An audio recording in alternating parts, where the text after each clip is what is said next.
베냐민 자손이 그같이 행하여 춤추는 여자들 중에서 자기들의 숫자대로 붙들어 아내로 삼아 자기 기업에 돌아가서 성읍들을 건축하고 거기에 거주하였더라. 그때 이스라엘 자손이 그곳에서 각기 자기의 지파 자기의 가족에게로 돌아갔으니 곧 각기 그곳에서 나와서 자기의 기업으로 돌아갔더라.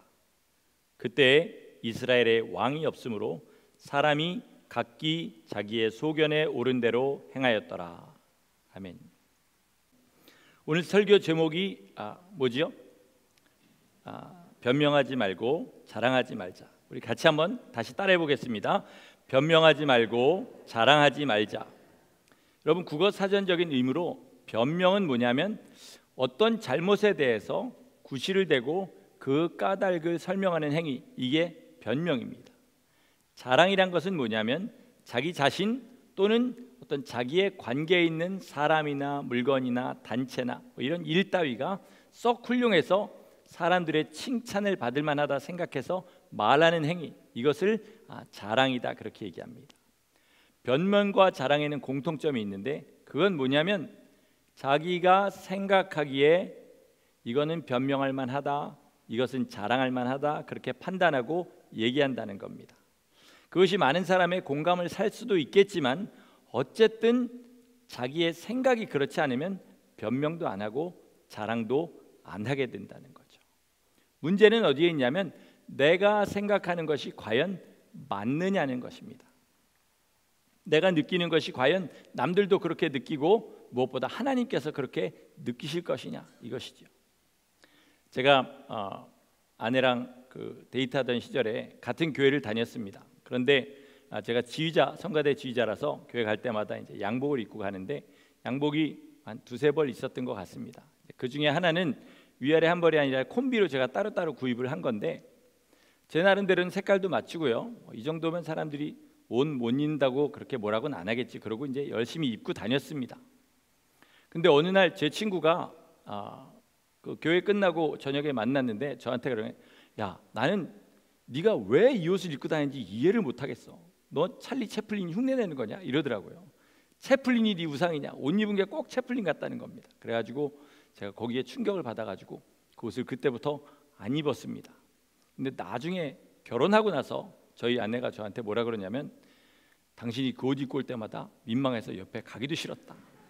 그리고 우리 처형도 같은 교회 다녔는데 저희 집사람한테 제발 저 사람 저것 좀 입지 말고 나오라 그래, 이렇게 얘기를 했다는 겁니다.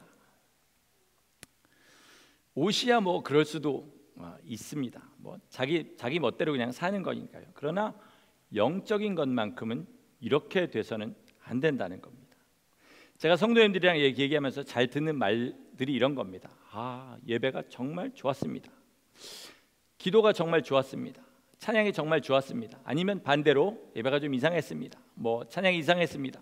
뭐 요즘 저는 이렇게 예배를 드리니까 좋습니다. 뭐 이런 얘기들을 많이 듣죠. 그런데 문제는 어디에 있냐면 좋다는 증거, 나쁘다는 증거가 어디에 있냐는 겁니다. 예를 한번 들어보겠습니다. 우리가 암이 걸려서 어떤 병원에 갔습니다. 병원이 시스템이 너무 좋고 의사들 간호원 너무 친절합니다. 그래서 나 이 병원 너무 좋아. 그러고 다니는데 병은 낫지 않고 오히려 더 중해집니다. 그러다가 죽게 됩니다. 그럼 정말 그 병원과 그 의사가 좋은 병원이고 좋은 의사냐는 거죠. 아니라는 겁니다. 그러면 우리가 예배가 좋다, 찬양이 좋다, 기도가 좋다, 이 증거는 어디에서 나타나야 되냐면 우리의 삶이 변하는 데서 나타나야 된다는 겁니다. 실제적으로 사람들의 눈에 주님께서 그의 삶에 함께 하시고 그리고 저 사람 옆에 가면 그리스도의 향기가 나기 때문에 선한 사람은 그를 더 가까이 하고 악한 사람은 그의 곁에 가기가 그런 부담스러운, 정말 그런 거룩한 증거가 우리의 삶에 나타나야, 그래야 예배가 좋은 것이고 기도가 좋은 것이고 찬양이 좋은 것입니다. 그렇지 않고 나머지는 다 그저 자기의 감정에 불과할 뿐인 거죠. 우리 신자들의 가장 큰 착각은 뭐냐면 내가 좋으면 하나님도 좋아하신다, 이렇게 믿는 것입니다. 자기의 그래서 기분이 좋아지고 거룩한 것처럼 그렇게 느껴지면 그것을 막 즐기면서 그것으로 나는 거룩해졌다, 하나님이 나를 기뻐하신다, 이렇게 생각하는 거죠. 여러분, 오늘 말씀을 듣고 자기 기분과 생각을 기준 삼는 이 가장 미련한 실수에서 벗어나시기를 예수 이름으로 축원합니다. 어제 카톡 공지를 보고 미리 성경을 읽고 오셨는지 모르겠습니다. 근데 제가 좀 실수를 해갖고 17장에서 21장인데 18장이라고 그렇게 썼습니다. 오늘 이 사사기의 말씀은요, 제가 예전에 읽을 때에는 이게 도대체 뭐지? 그리고 되게 혼란스러워하던 그런 대목입니다. 왜냐하면 이 17장에서부터 등장하는 인물들이요, 가만히 보면 사는 게 맞지를 않아요. 주님의 거룩한 백성이 아니에요.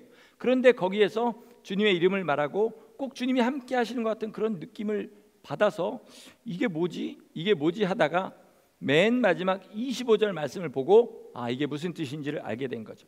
우리 25절 말씀 다시 한번 같이 보겠습니다. 그냥 사람이 각기, 여기부터 읽겠습니다. 시작. 사람이 각기 자기의 소견에 옳은 대로 행하였더라. 그러니까 여기 나오는 등장인물들이요, 다 하나님의 이름을 팔고 종교적인 언어를 사용합니다. 그러나 실상은 다 자기 하고 싶은 대로 그렇게 살면서 하나님의 이름만 거기다 갖다 붙이는 거죠. 오늘 이들의 행동과 말을 살펴보면서 우리의 영적인 현실과 좀 비교를 해보려고 합니다. 먼저 미가라는 사람과 어머니가 나오는데 이 경우부터 한번 좀 생각을 해보겠습니다. 어머니가 하는 말이 17장 3절에 있는데 우리 같이 한번 읽어보겠습니다. 시작. 내가 내 아들을 위하여 한 신상을 새기며 한 신상을 부어 만들기 위해 내 손에서 이 은을 여호와께 거룩히 드리노라. 여기까지 읽겠습니다. 이게 무슨 상황이냐면요, 이 어머니가 굉장히 부잣집이었나 봅니다. 그래서 많은 은을 잃어버렸습니다. 그런데 그 아들이 그거를 가지고 있다 돌려준 건지 찾아준 건지 모르지만 하여튼 어머니에게 갖다 준 겁니다. 그랬더니 어머니가 이를 칭찬하면서 축복한다고 하는 게 뭐냐면 그 은을 부어가지고 신상을 만드는 일을 하는 거죠. 그러면서 한다는 말이 뭐냐면 이 은을 여호와께 거룩히 구별하여 드리노라. 하나님께서 분명히 어떤 우상도 만들지 말고 거기에다 절하지 말라고 그랬는데 신상을 만들었다는 것은 그것을 세워놓고 절하겠다는 말이죠. 지금도 이런 사람들이 굉장히 많습니다. 성경의 말씀과 전혀 상관없는 일을 하면서 거기에다가 어떤 종교적인 말만 갖다 붙이는 거죠. 예를 들면 기도했는데 응답입니다. 뭐 아니면 하나님께 이 영광을 돌립니다. 그렇게만 얘기하면 되냐는 겁니다. 전에 어떤 사람이요, 예배를 드리고 나서 막 기뻐하면서 이런 말을 하는 걸 들었습니다. 우리 교회가 아니라 예전에 있던 교회에서 자기는 장사를 하면서 사람들에게 거짓말을 많이 해가지고 마음속에 죄책감이 굉장히 많이 있었는데 오늘 예배를 통해서 자유하게 됐습니다. 이렇게 얘기해요. 근데 그 내용을 잘 들어보니까 거짓말에서 자유하겠다는 뜻이 아니라 거짓말한 죄책감에서 자유하고 편안하게 앞으로 그렇게 비즈니스를 하겠다, 이 얘기였습니다. 자유하다는 말은 우리가 많이 쓰는 말이죠. 그렇다고 이 자유가, 이분이 말하는 자유가 진짜 자유한 겁니까? 아니라는 겁니다. 그러니까 성경과 전혀 상관없는 일을 하면서 괜히 성경의 언어들을 사용해서 그럴듯하게 보이는 말들을 하는 거죠.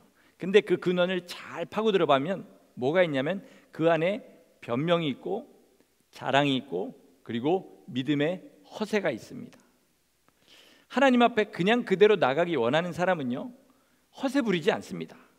의사 앞에 나가면서 아파가지고 죽겠어서 나가면서 안 아픈 척하는 사람이 어디 있습니까? 아프다고 그러죠. 마찬가지로 하나님 앞에 나가서 하나님께서 나를 고쳐주시기를 원하는 사람은 허세 부리지 않고 내가 이래서 이렇게 됐습니다 변명하지 않고, 그리고 하나님이 하신 일을 내 것처럼 자랑하지 않는다는 겁니다. 여러분, 우리는 오직 주님 앞에 나갈 때는 회개하고 순종하는 것만 있는 것을 믿으시기 바랍니다. 그것만이 성도의 삶입니다. 이제 이 미가라는 사람의 행동을 좀 보겠습니다. 5절에 보니까 이런 말이 있습니다. 제가 읽겠습니다. 그 사람 미가에게 신당이 있으므로 그가 에봇과 드라빔을 만들고 한 아들을 세워 그의 제사장으로 삼았더라. 어차피 이제 우상을 가지고 만든 신당 아닙니까? 그러니까 율법대로 하는 거는 별 의미가 없습니다.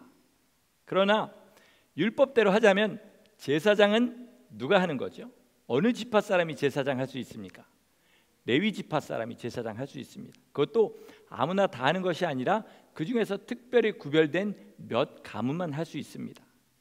그런데 이 미가는 에브라임 지파 사람입니다. 그런데 자기 아들도 당연히 에브라임 지파죠. 제사장으로 세웁니다.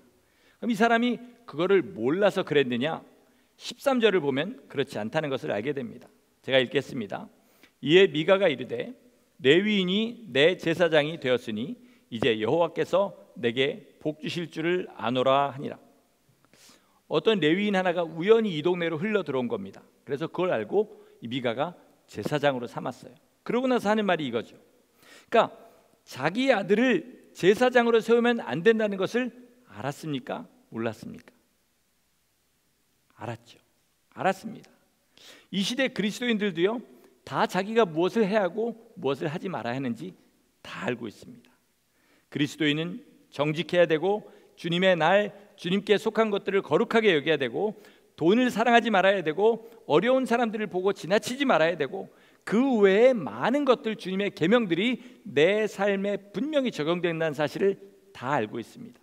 그러나 필요에 따라서 모른 척하는 거죠. 안 본 척하는 거죠. 그렇게 살다가 자의반 타의반으로 어떻게 하다가 말씀을 지키게 되는 그런 일이 생기죠. 그럼 그때부터 굉장히 기뻐합니다. 왜요? 자기가 순종했다는 사실이 기쁜 게 아니라 이제 나도 하나님 앞에 좀 얼굴을 들고 나갈 수 있겠다, 이런 생각을 하게 되는 겁니다. 여기 앉아있는 우리도 믿음의 수준에 따라 그 내용은 다르겠지만 결국은 마찬가지라는 겁니다. 뭐가 문제인지 다 잘 압니다. 고치기 싫을 뿐이고 마음을 먹었어도 막상 그 순간이 닥치면 마음이 약해지고 변하는 게 문제일 뿐이죠. 그러나 언제까지 그렇게 하고 사실 겁니까? 우리 언제까지 그러고 살다가 하나님 앞에 부끄러운 모습으로 가겠습니까? 다리가 두 개가 있습니다. 근데 예를 들어서 한쪽 다리의 힘이 약해집니다. 그러면 어떻게 해야 되냐면 이 약한 다리를 운동해서 힘을 강하게 만들어야 되는데, 만약에 반대로 약한 다리는 포기하고 강한 다리만 열심히 운동해서 더 강하게 만들면 어떻게 되냐면 나중에는 온몸이 다 틀어져 버리는 것, 여러분 잘 알고 계실 겁니다. 우리가 신앙생활하면서 내가 고쳐야 될 것이 무엇인지 알면서도 내 성품상에 맞는 거, 교회에서 흔히 달란트라고 하는 것들만 그렇게 개발하면서 그렇게 살다가 하나님 앞에 가면 큰 낭패를 보게 된다는 겁니다. 약한 부분, 악한 부분을 회개하고 주님 앞에 고치는 게 먼저라는 겁니다. 예를 들어서 형제를 미워하면서 교회에 봉사는 열심히 한다든지, 아니면 아까 말한 그 사람처럼 비즈니스 하면서 그렇게 거짓말하고 악하게 남의 돈을 착취하면서 성경 읽고 기도하는 것은 열심히 한다든지, 이러면 결국 사람도 알아볼 뿐더러 하나님께서는 그것을 분명히 심판하신다는 그런 말씀입니다. 이 미가의 마음이 뭐냐면 변명입니다. 뭐냐면 자기가 자기 아들을 제사장으로 세울 때는 어쩔 수 없어, 신당이 섰는데 제사장 하나 세워야지, 하나님도 이거는 이해하실 거야 라고 하다가, 그러다가 막상 레위인이 제사장으로 딱 들어오니까 그동안 내가 잘못했네, 이제부터 주님께서 나를 복 주실 거다, 이렇게 얘기하는 거죠.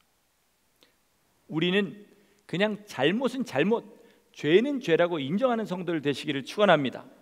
진짜로 내가 뭔가 잘못했을 때 나는 이래서 잘못했습니다, 이러이러한 문제가 있는데 주님 어떻게, 이게 아니라 주님, 저는 죄인이로소이다, 저를 불쌍히 여기시고 죄의 죄를 깨끗게 하여 주시옵소서, 이렇게 나가는 사람이 되어야 되는 겁니다. 저는 목사입니다. 제 약점을 강단에서 이렇게 자꾸 드러내봐야 솔직하다는 칭찬은 들을지 몰라도 성도들은 나름대로 그것을 좀 얕보고 그리고 그것을 억지로 이용하는 그런 경향을 보게 됩니다. 그래도요, 충청도 사투리로 아니여 기여 이런 말처럼 아닌 것을 긴 것처럼 하면요, 저만 손해고 성도들한테는 더 큰 손해가 나중에 가게 됩니다. 그래서 될 수 있으면 변명하거나 허세 부리지 않으려고 노력은 하는데, 그럼에도 불구하고 잘 보면 어느새 변명하고 있고 허세를 부리고 있는 제 자신을 발견하게 됩니다. 그런데 하물며 자꾸 자기 잘못을 덮으려고 하고 아름답게 씌우려고 하는 이런 사람은 어떻겠습니까? 장기적으로는 이게 정말 치명적인 일입니다. 여러분, 우리 교회는요, 나중에도 또 소개하겠지만 직분과 믿음을 동일시하는 그런 교회는 절대로 아닙니다.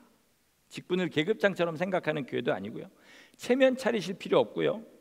지금 하나님 앞에 바로 서 있는 사람이 믿음의 사람 취급받아야 그것이 제대로 된 교회란 것을 아시기 바랍니다. 그래서 우리도 지금 내가 어떻게든 하나님 앞에 제대로 서서 하나님 앞에 믿음의 사람으로 인정을 받는 것이 가장 중요하다는 사실을 잊어버리지 말고 우리 주님 앞에 그렇게 서시기를, 변명하지 말고 죄를 있는 대로 고백하시기를 간절히 축원합니다. 아멘. 이제 그 다음에는 누가 나오냐면 단지파가 나옵니다. 이 사람들은요, 악당들입니다. 게으른 악당들이에요. 다른 모든 지파가 자기들의 땅을, 이스라엘 정복한 후에 자기들의 땅을 찾았을 때 이들은 그저 게으르게 앉아있다가 이제서야 자기들의 땅을 찾아 헤매는 그런 사람들이고요. 그걸 찾아 헤매다가 미가라는 사람의 집에 한 5명이 신세를 졌는데 이 5명이 얘기해가지고 그 집안에 있는 물건들을 강탈하는, 그리고 이스라엘과 조약을 맺어서 화평하게 살고 있는 그런 민족들을 몰살시키고 약탈하고 그 땅을 차지한 그런 사람들입니다. 그런데도 불구하고 이 사람들은 계속 하나님의 이름을 들먹이고 거룩한 단어들을 씁니다. 18장 5절을 보겠습니다. 그들이 그에게 이르되 청하건대 우리를 위하여 하나님께 물어보아서 우리가 가는 길이 형통할는지 우리에게 알게 하라 하니. 이 질문을 받은 제사장은요, 너희 길이 형통할 거다, 그냥 가라, 이렇게 얘기합니다. 그리고 정말 이들은요, 자기들이 원하는 대로 어떤 땅을 얻게 되고, 그리고 미가의 집에 있는 그 돈이 많이 나가는 그 은 신상까지 가지게 되고, 이 제사장까지 자기네 것으로 그렇게 차지하게 됩니다. 그런데 여기서 우리는 이런 질문을 한번 던져봐야 됩니다. 정말로 이들이 형통하고 있는 중인가? 은혜를 원수로 갚고 살인과 약탈을 해서 그 땅을 차지하고 우상을 그 땅에 둔 이들이 과연 지금 형통하고 있느냐는 중입니다. 말입니다. 믿는다고 하는 사람 중에 이런 사람들이 얼마나 많습니까? 내가 지금 세상에서 하는 일이 잘 되고 있으니까 나 형통하고 있는 거야. 또 교회를 세워놓고 개척하고 사람들이 많아지고 커지고 교회 프로퍼리가 많아지고 이렇게 되면 이것이 성령의 역사라고 그저 그렇게 단정 지어버리고, 또 누군가 예언을 했는데 그 예언대로 맞아떨어지면 그 사람 하나님의 사람이네, 이렇게 말해버리면서 우리는 하나님을 사랑하는 삶을 살지 않으면서 하나님은 나를 사랑하신다, 이렇게 말하는 것이 과연 맞느냐는 것입니다. 여러분, 분명히 여러분 마음 가운데 아실 건 이겁니다. 우리 안에 하나님을 향한 마음이 충만하고, 그리고 천국을 향한 소망이 세상의 욕심을 몰아내고 나를 위해서 사는 것이 아니라 하나님의 이름과 그러므로 말미암아 이웃을 위해서 사는 이런 마음들이 없는데, 세상 일은 그저 잘 돌아간다면 그것은 절대로 하나님께서 함께 하시는 증거가 될 수 없습니다. 내가 지금 세상에서 건강하고 부자고 그리고 하는 일이 잘 된다 그래서 하나님 나와 함께 하신다, 절대로 이런 이상한 이유를 대면서 자기가 하나님 안에서 형통한다, 이렇게 얘기해서는 안 된다는 겁니다. 그리고 우리 믿는 사람은요, 세상에서 형통할 때에 자랑하지 말아야 됩니다. 우리는 오직 예수 이름, 하나님께서 하신 일을 자랑하는 그런 사람입니다. 그런데 내 삶에서 좀 잘 되는 거, 어떤 일들을 이렇게 자랑한다고 보겠습니다. 그러면 무슨 말이냐면 지금 내가 한 모든 일들은 하나님께서 내게 하신 일이 아니라 내 능력으로 내가 한 일이다, 이렇게 하나님의 영광을 가로채는 일이란 것을 잊지 마시기 바랍니다. 여러분, 요즘은 하나님 자랑하고 사람 자랑을 아주 교묘하게 사람들이 잘합니다. 말을 얼마나 잘하는지요, 막 혼이 뺏겨가지고 넋놓고 듣다 보면 나중에 다 듣고 나면 자기 자랑이에요. 어떤 사람은 또 가만히 보면 이게 자기 자랑하는 것 같은데 결국은 나중에 보면 그것이 하나님 자랑입니다. 그것을 어떻게 구별하냐면요, 내가 그것을 통해서 드러나면 내 자랑이고 하나님의 일이 그것을 통해서 이루어지면 하나님 자랑입니다. 우리가 하는 말이 내 자랑 되지 않고 하나님 자랑하는 것으로 가득 차시기를 바랍니다. 그래서 정말 우리 입술이 하나님이 기뻐하시는 모양으로 사용받다가 주님 앞에 가시기를 축원합니다. 이제 베냐민 지파가 멸망하는 이야기가 나옵니다. 여러분 이야기를 좀 잘 들어보시기 바랍니다. 이 스토리는요, 창세기에 나오는 그 소돔과 고모라의 멸망, 그리고 여호수아서에서 나오는 아이성 전투의 두 가지를 합쳐놓은 것 같은 그런 내용입니다. 어떤 사람이 첩을 두었는데 이 첩이 도망을 갔습니다. 이 남자랑 못 살겠다 그러고 도망을 갔습니다. 그래서 자기 뭐라 그럽니까? 친정에 갔는데 거기에서 이제 이 남자가 가서 그 첩을 데리고 오는 겁니다. 구슬려 가지고 오다가 베냐민 지파의 땅쯤에서 날이 저물어 버렸어요. 그래서 길거리에서 첩이랑 자기 나귀랑 이렇게 앉아 있는데 어떤 사람이 우리 집으로 들어와라. 소돔과 고모라 얘기가 똑같죠. 그래서 거기에 들어갑니다. 그랬더니 동네 사람들이, 남자들이 몰려와가지고 그 남자를 내놔라. 우리가 그를 상관하리라. 다시 말해서 동성강간을 하겠다는 그런 얘기를 하게 됩니다. 여기까지는 비슷한데 어떻게 되냐면 이 사람은 자기 첩을 바깥으로 내보내버리고 자기는 안에서 숨어버립니다. 그래서 밤새 겁간을 당하다가 이 첩이 죽게 되죠. 그래서 이 시체를 토막내서 이스라엘 지파들한테 그렇게 보내고 이스라엘 11지파가 분노해서 베냐민에게 와서 베냐민을 치게 되는데 그 전투의 내용은 또 아이성 전투랑 똑같습니다. 여호수아에서 나오는.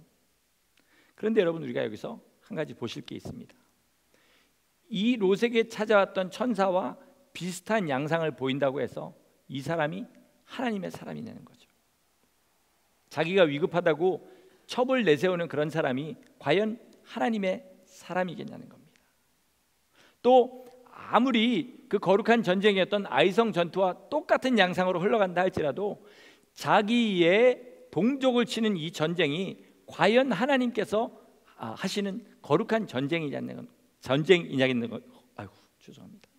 제가 지금 목이 너무 말라가지고 입이 안 돌아갑니다. 자기 정신이 아닌 거죠. 그래서 나중에 어떻게 알게 되냐면 나중에 후회하고 엉엉 우는 모습을 통해서 우리는 알게 됩니다. 왜 이게 사사기에 있는지 아십니까? 마지막 때에 이런 영적이라고 하는 모든 일들이요, 겉모양 또 진행되는 양상까지 아주 비슷하게 이렇게 흘러들어가는데 실제로는 아닌 것이 너무 많기 때문에 그렇습니다. 하나님이 주시는 경고입니다. 영적인 예배, 성령께서 임재하시는 예배인 것 같은데 알고 보면 성령이 아니라 다른 영이 역사하는 그런 예배가 있고요.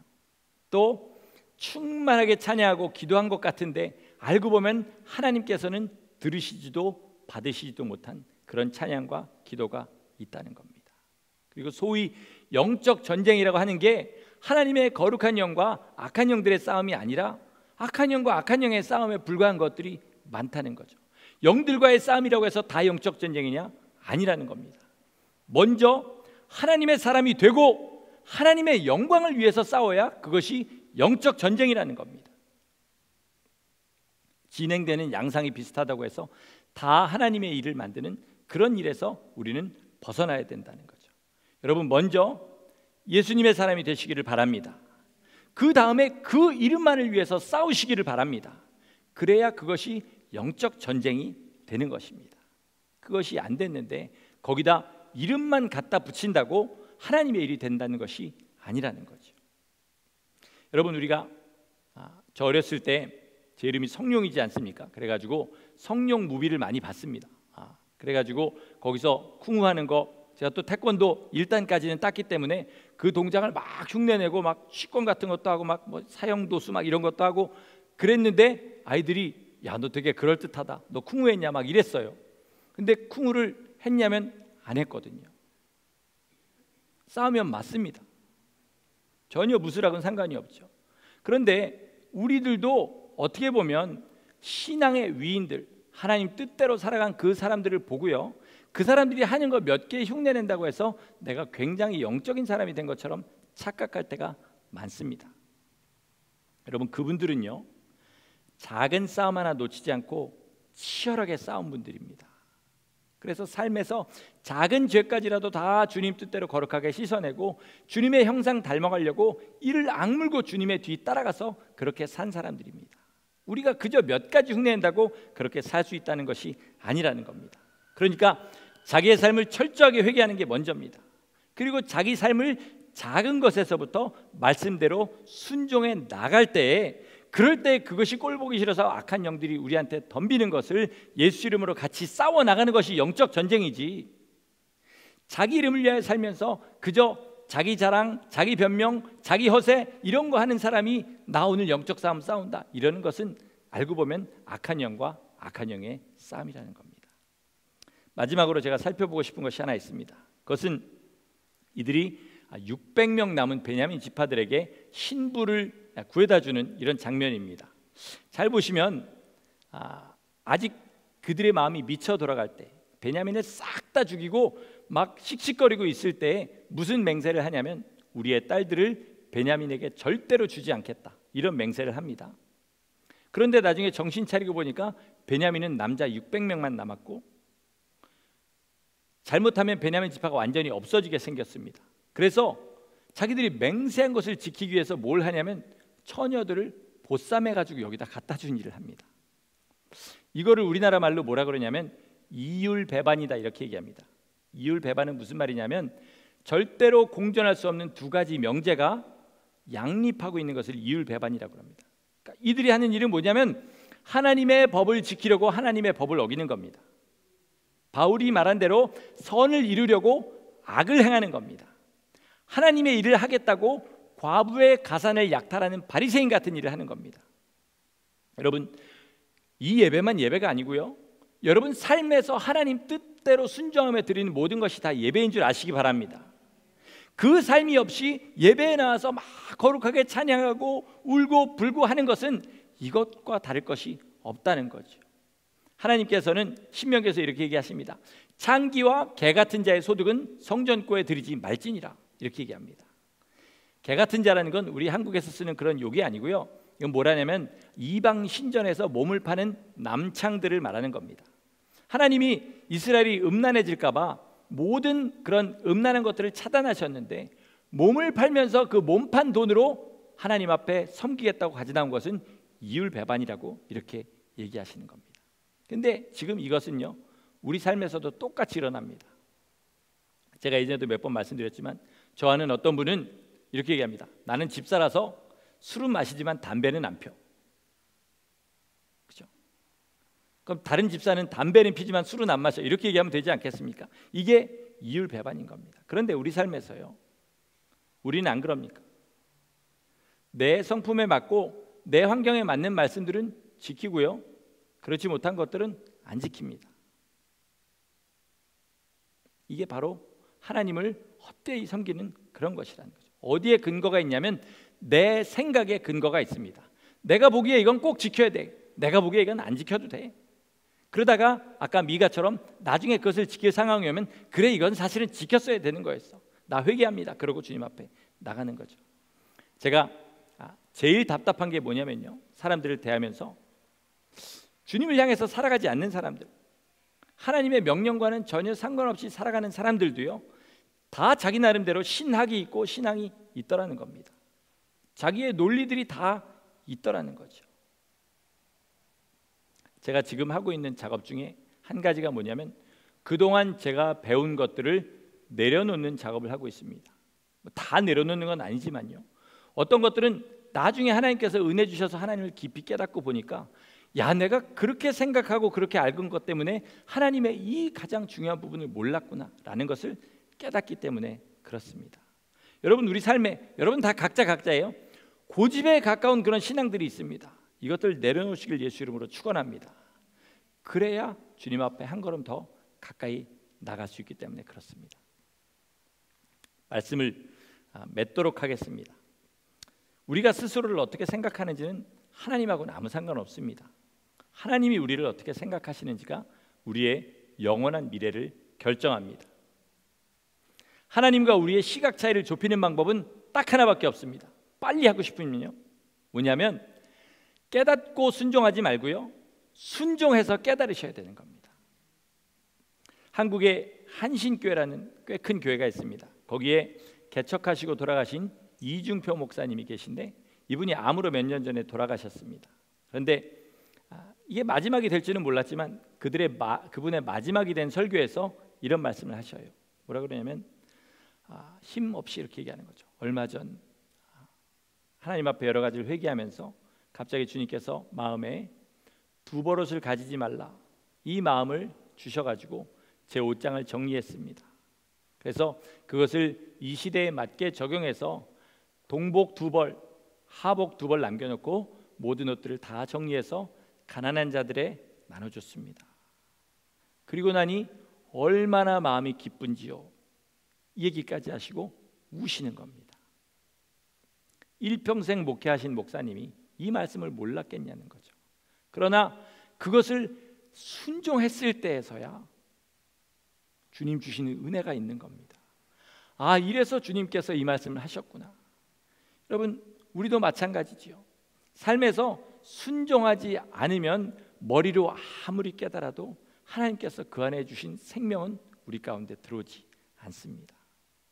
이런 기쁨을 맛보려면요, 어떻게 되냐면 말씀에 토달지 말고 순종하지 못하는 것을 변명하지 말고 또 자기가 순종한 것을 자랑도 하지 말면서 오직 하나님 앞에 겸손하게 나가셔야 됩니다.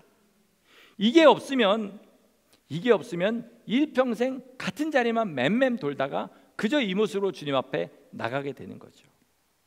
은혜는 무엇이냐면요, 아직 우리 앞에 하나님의 계명들이 놓여 있고 아직 우리 앞에 순종할 기회가 남아 있다는 것이 은혜입니다.